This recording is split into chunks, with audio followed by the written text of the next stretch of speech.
a look at a cooking television show, and our monthly segment of a pastor's side hustle. All that and more coming up now on Joy in the City, True Stories. Joy in the City is a program highlighting people and organizations having an impact in our city. All too often, we hear about the problems and dysfunction in our culture, but we are coming with a different approach as we take a look at the good things going on right here in our community. I'm Lindsay Irvin, and you're about to see what God is doing in our city. Dano Burkhart is a double-leg amputee who feels the Lord has graciously blessed him with a second chance at life. We had the opportunity to talk with him and learn about his new show called Dano on the Counter. Hi Dano, thanks for being with us today. Before we get involved in the whole TV show aspect, just give our viewers a little bit of a synopsis of your background. Sure. Yeah, I mean, most people when they first meet me, the first thing they want to know is what happened to my legs, why I'm in this wheelchair. And to help the viewers understand, to answer that question is I was born with a birth defect called spina bifida, and my legs were crippled from the time I was born. And my spine was only half grown. And so I had a lot of neurological problems and things like that where I couldn't walk. And of course with my legs and the orthopedic and issues I had there. And then growing up, as a young toddler, just kind of had some other issues where I had to learn to crawl and be independent. And my parents teaching me how to do things on my own and telling me what I should and couldn't do, but also giving me the opportunity to say, hey, I'm not going to put limits on you and let you do things on your own to find out on your own what you can and cannot do. And that's a big part of my childhood was my parents and their influence on me letting me figure things out on my own. But then when I was 6 years old, I actually had to have my legs amputated, and that was the first major surgery that I had. And they actually took my legs and they rebuilt my spine with my tibia bone from my leg. And I was the second person in the world to ever have that operation done. And that really led into my faith and how God used my parents and trusting doctors to be able to save me, because I needed that surgery because I needed room for my organs to grow. As I was getting bigger, I didn't have enough room for my spine growing. I didn't have room for my organs. So it was really a faith issue with my parents, of course, and trusting what God was going to do for me, and letting these doctors do what they needed to do. And then also instilling in me that, hey, we're just going to give it to God and let him decide what his plan is for you. And we're not going to put the limits on you, and we're going to see where God takes you. And that's kind of the whole synopsis of my life. That's what kind of brought me to where I am today, is just having that faith in who God is and what he's going to do in my life, and whatever's next, I'm just going to push forward to that next thing. And this whole thing of how you have navigated life and all these obstacles has opened the door for you to be kind of a motivational speaker. Right. What would you say is the main thing you're trying to communicate to everyone? Yeah. So my whole purpose in this is that it's not my story. It's God is using me and what he's done in my life. And my job now is just to share that with other people. Every opportunity that I have, obviously just losing my legs, and then I've had 47 major operations since then, 2 kidney transplants since then, several major back surgeries, a stroke even. So everything that God has put in my life, every hardship, every difficult day that I've had, that I'm like sitting there thinking, oh, where is God in this? And what is God going to do for me? And how am I going to get through this? God has really shown himself to me and brought me through those things and helped me learn and trust in him and build my faith through everything that he's brought me through. Just everything builds on one another, one thing after another, And my job now is to share that with other people and say, hey, whatever God has given you, whatever situation that you're in, hey, God is there and God's going to help you get through it. And you're going to be able to get through it by looking at what God has brought me through. And when you're done getting through your situation, you're going to be able to help show God and what he's brought you through as well. So that's kind of my whole thing now, is just sharing not my story, but God's story and what he's been able to do in my life. So how did you manage to take all of that and create a cooking show? Yeah.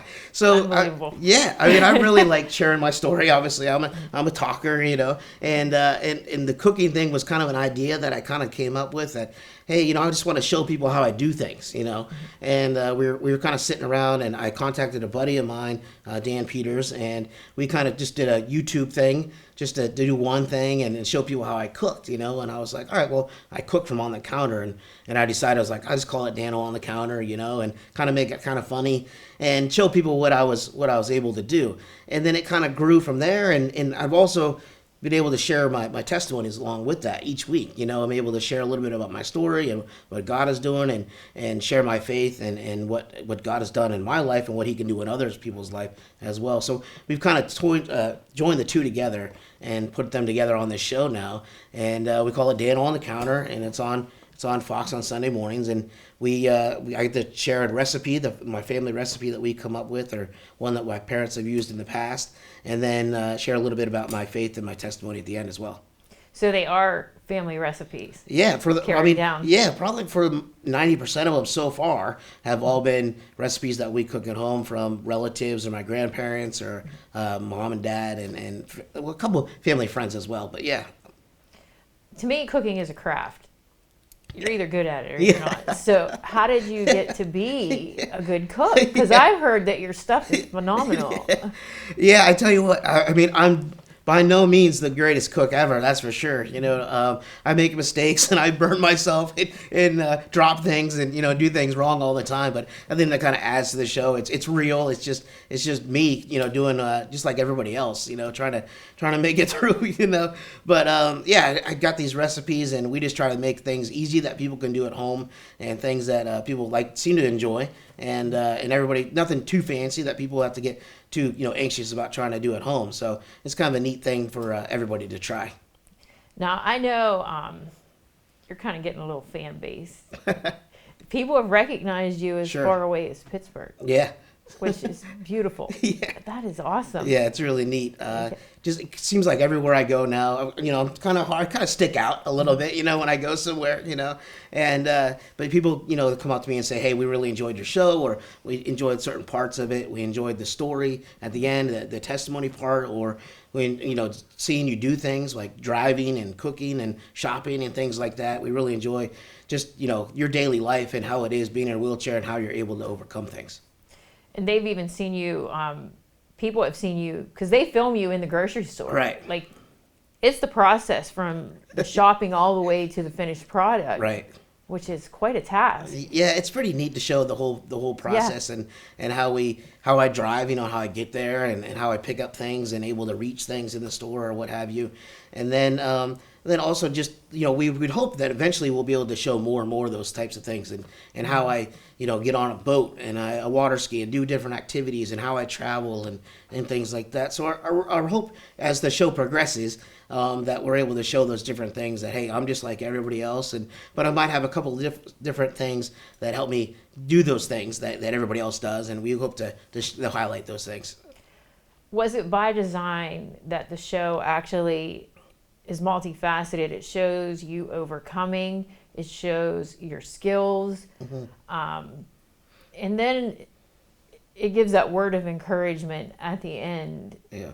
And that is very impressive. Yeah. And it's no wonder that when people see you in public, they recognize you, Dano, because you have a story that is like no other. Yeah. And I just feel that one day that's what I want you to be known for. I don't want you to have to always address the elephant in the room. Right. Because you have so much to offer, and I just am amazed. Well, I appreciate that. Yeah. I mean, my whole life has been that. It's been. I've always been the person that people recognize or can see, and things. And people are curious about what happened. And my life has always been about sharing my story, And I've always been able to do that and kind of just be open about that, and now it's on TV, you can't be more open than that.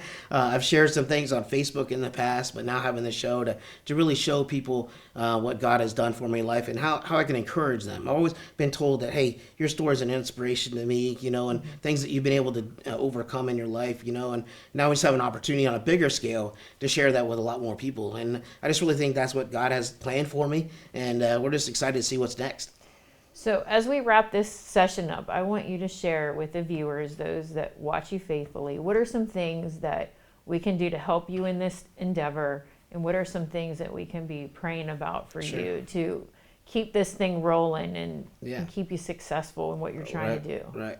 I mean, I love to hear from people, and if they've got comments about the show and they like the show, I love for people to reach out and let me know, and if they have show ideas and they want to see something that, hey, Dan, we want to know how you do this or that. I would love to hear that so I can explain that and on the show and maybe show them how I do those things and really just pray that God continues to use me and use the show to show Him. Not so much. It's not about Dano, what Dano does, but it's really about Him and what He's helped me get through. And I really just want that to be the story of the whole thing. And my whole life is that the things I've been through with the transplants and losing my legs and stuff like that. It's just that it's not for naught, and I've been able to overcome those things because of who God is, and hopefully it just helps people get through that little thing that they're going through in their life.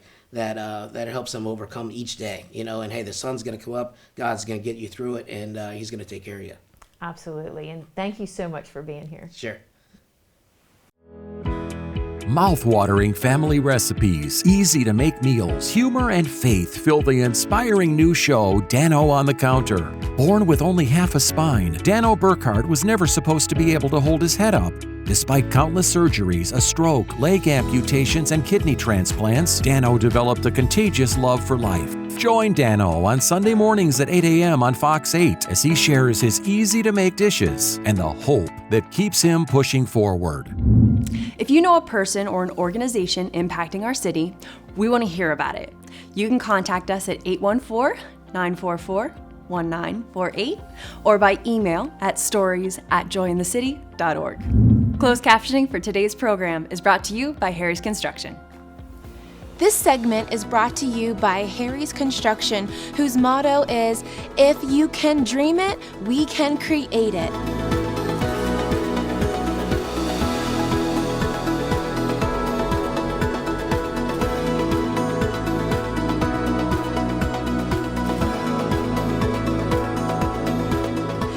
They are the kitchen and bath design experts, so call Harry's Construction for all your remodeling needs. Today we will meet with Pastor Jonathan Wixon as he shares about his side hustle. Hi, Jonathan. Thanks for being here with us today. We have been doing a series on people who are active in ministry but have a second job or a side hustle, if you will. So why don't you first start by telling us a little bit about your place in ministry? So I'm actually the lead pastor of Renew Church. I pastor it with Matt Burns. And so we're a new church. We're about a year and a half out, and we're running about 60 people on a Sunday morning. And we focus on families, discipleship, and serving. But we've got a lot of people who come in who's in the recovery, who comes in struggling, comes in just down and out, or they come in and they're de-churched, they're unchurched. They don't know really who Jesus is besides a curse word, but they just come in and they're just hungry. They're hungry to see what God's doing and where He's moving in the city and through Anew, but also other churches. And so it's just it's been a fun ride in the last year and a half. So you're still in the beginning stages. We're very much still in the beginning, and so we launched as in COVID because we were trying to reach a smaller group of people, and we came from a backyard club of just ministering on kids, and so then we were trying to figure out what does this look like and how do we unfold that, and then we just kind of launched out of Overflow Church, and so. We're really new into it, and new churches, they tend not to have money, and so the way we feed the family is to work full-time, part-time, doing construction, and so I do that while I'm doing ministry with the church, preaching most weeks, and Bible studies and everything else on top of construction. So the construction is actually your side hustle. Yeah, so I'm all about the side hustle. My wife breeds dogs and sells cookies, and so we understand what it means to hustle and to have that stuff on the side for those times you want a little extra or you're trying to plan or make by. And so for me, I've been doing construction for 20 years, and so I've had times that I've had 8 people working for me, and I've had times where I've only had 2 or 3 working for me, and so I've got one guy now, and so it's just something we go in and we do work for a while. We'll do anything from remodels to floors to handyman stuff. And actually the handyman stuff works out nice for me because I can go in and put a new sink in or faucet in the morning and do a counseling in the afternoon. And so that makes it easier than a big remodel job. What would you say is the biggest challenge in trying to balance the two? Probably balance is the two is because in the end, there's always clients who want more work, and they always want, either if it's a bigger job or smaller job, they want you there. But then the church, in all reality, a lot of them work anyway, and so they're busy during the day when I'm working, but then they're ready at evening. So the moment I get off, that's when most people are getting off, and they're calling to want to meet for discipleship or meet for counseling or have their own issues or Bible studies. And so my side hustle gets me through till most people are off, and then church kicks in. And so the biggest balance isn't just balancing the two, but it's also balancing family. And so that's the key, is to understand, wait a second, if I know it's going to be a heavy ministry week, then I need to slide off in the morning and take some time in the morning. Like today I actually took off a long lunch, and I took my kids to a park, and we just went and played and hiked and did a picnic lunch. And so just trying to balance the three, because church will be very demanding if you let it. Work will get that way as well. And so it's just trying to figure out, how do you get that balance that fits for the priorities you have and you want to make it. And priorities is a thing, and I think too for you in trying to balance three aspects of your life, that you have to set boundaries in all of those areas. Yeah. And so for us, it's one of those that it's like we have work time. And so anything usually before 4:30, 5 o'clock, I can plan whatever I need to plan. After that, I check with my wife, and I check to make sure, because that's also family time and ministry time.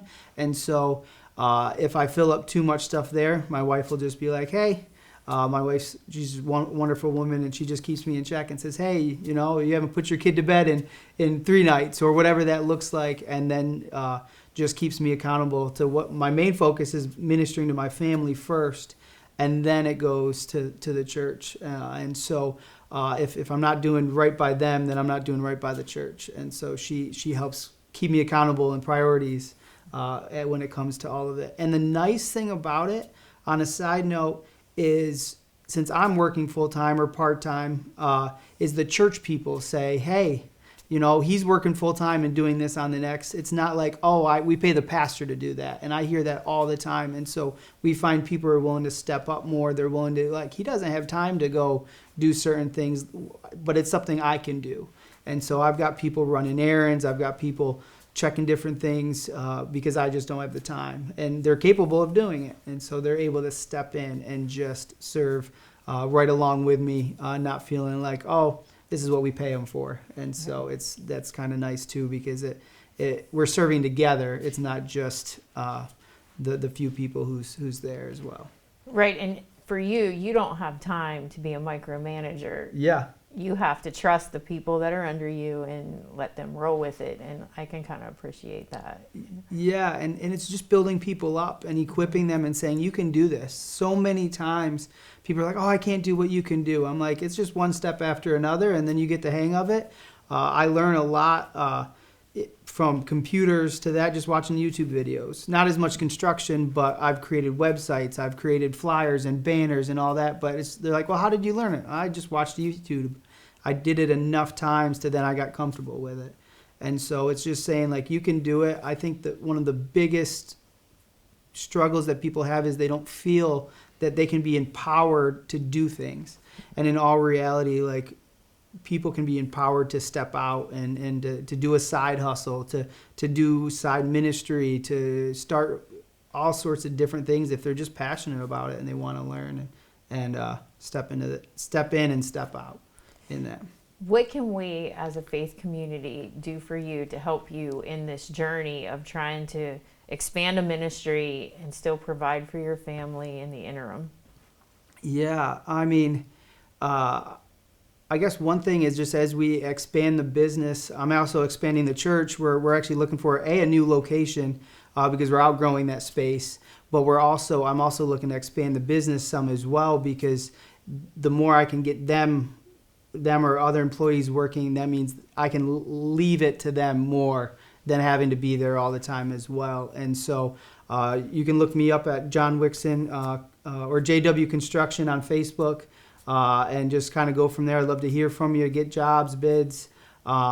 We do have some filling up, but we're just excited to see what God's doing. And he just keeps bringing work whenever we need it. And we walk through. I got the guys who are always working and excited too. But being in recovery, the church having recovery, there's people who come in and they don't have a job. They need something just to get through till they can get a full-time gig. And we've been able to help with that and be like, hey, all right, I got a 2-week job for you. And then that gives them enough money and stuff to then get on to the next job or whatever that looks like, or find them a full-time work as well. And so just probably prayer and just boundaries in that, because we're excited for what God's doing through Renew. And I do construction because I love to do ministry at the church. I do that because that feeds my kids, but my passion is the church, is just loving on the people of the church, bringing new people in who's never heard the gospel before, who's broken, and finding them and just praying with them and them being hungry enough to come. Just excited to be in the church and see the Holy Spirit move in people. And so that's exciting. Well, I'm excited for you, and I've never met you before today, and I think what you're doing is excellent, and you're providing a resource to those that you're trying to minister to, and almost like a mentor type aspect, and I love that, and we're all about that here as well. So thank you for being here with us today and sharing that. We're really excited. Cool. Thank you very much.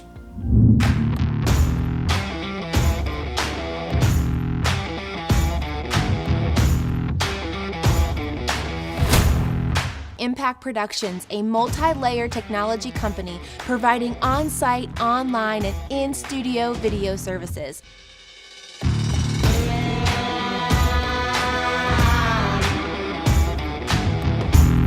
Contact Impact Productions to capture your story.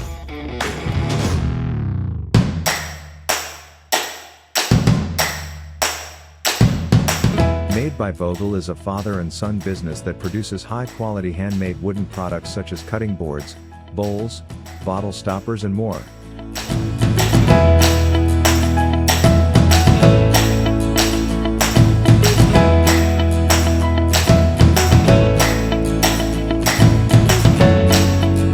Products for sale can be found on their Etsy site or in downtown Altoona at the Clay Cup.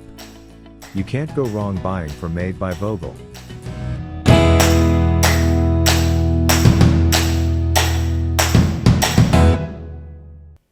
For our final segment today, we have a few thoughts from Pastor Jim Balzano as he shares from his podcast, Transformed. Good morning and welcome to today's episode of Transformed. Today I want to talk to you about loving the fallen. You know, I once had the privilege of being part of helping to restore a fallen and broken minister. Some actions of the past had cost him a position at another church. Without a church, without an income, he was doing whatever he could to provide for his family. And yet, wasn't sure if he'd ever be in full-time vocational ministry again. Upon meeting him, I believed that God fully wanted to restore him to what he had called him to. However, I didn't know how that would happen. I know there would be detractors who wouldn't want that to happen. There would be naysayers who would deem him unworthy of restoration. In their minds, he should be punished for the rest of his life. As a matter of fact, one person told me that. There's just one problem with that. It's not biblical. You know, it's not biblical at all. Today, that person has done a wonderful job, was restored to ministry, and was a great pastor. It's not always pastors, though, that are the fallen. Sometimes it's the people around us. It's those closest to us. It's other church members. It's individuals in our families. You know, when these situations happen, one of the things that happens is disappointment. We feel disappointed. We're betrayed. We can have unforgiveness enter in if we're not careful. The Apostle Paul seemed to be dealing with a situation like this when he wrote 2 Corinthians chapter 2. In that, he instructs the Corinthians how they are to conduct themselves to a man who had fallen into sin. Here's what Paul said. Sufficient for such a one is this punishment, which was inflicted by the majority, so that on the contrary, you should rather forgive and comfort him. Otherwise, such a one might be overwhelmed by excessive sorrow. Many people, not all, believe Paul was addressing the man in 1 Corinthians 5 who was sleeping with his stepmother. Apparently, he had been dealt with through the discipline of the body. However, Paul said that the brothers should be given forgiveness and comfort. You know, it's amazing. Those who have fallen into such situations, they're devastated by it. They know the pain they've caused. They know the heartache they've caused. And yet, it isn't hard for them to be swallowed up by it, to be swallowed up by excessive sorrow. But the forgiveness and the comfort that comes from the other parts of the body safeguard a man against excessive sorrow that leads to destruction. Because Paul then wrote, I urge you to reaffirm your love for him. The man who fell into immorality was to be offered forgiveness and comfort by the body, along with, get this, reaffirmation of love from those who he had offended. Sometimes people mess up. It's that simple. When they mess up, they should be accountable for it. However, Paul's suggesting that we, the body, hold them accountability, but also make sure we offer forgiveness, comfort, and an affirmation and a reaffirmation of love. All too often, if we're not careful, the church can be guilty of holding people accountable for their sins, yet not holding itself accountable for true restoration. The church has been notorious for killing our wounded. People who have fallen into these things, who receive forgiveness and comfort, will then be able to rise past their past failings.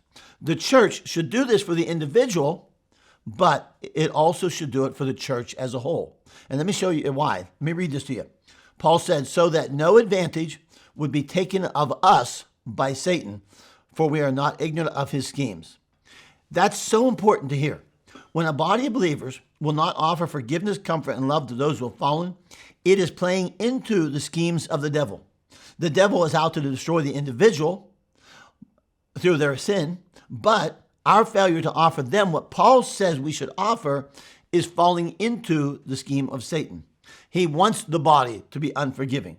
His desire is for the church to be judgmental, hard-hearted, lacking sympathy.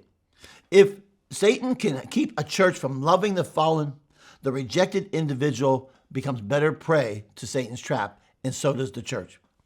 No doubt these things cause pain in the church and have caused some to be unloved, at least maybe being viewed as unlovable. But that's not scriptural. The sin by which they fell was this temptation of the enemy to destroy them. The church must not respond in an unbiblical manner that in essence aligns us with that purpose. Loving the fallen is a weapon against the schemes of the devil by which he would destroy the person and the church. And so this week, let me encourage you. Love the fallen. They may have fallen, they may have hurt you, but love them so we don't get tricked into the schemes of the devil. Have a great week.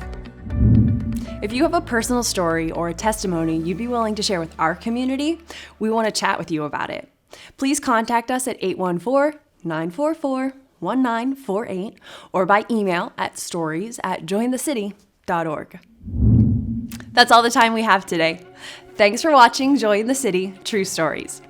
Let me encourage you to watch other episodes of people and organizations having an impact on our community on ABC 23 at 5:30 a.m. and 12:30 p.m. every Sunday. You can also catch us each week on our Facebook page and our YouTube channel. But until then, be encouraged because God is moving in our city.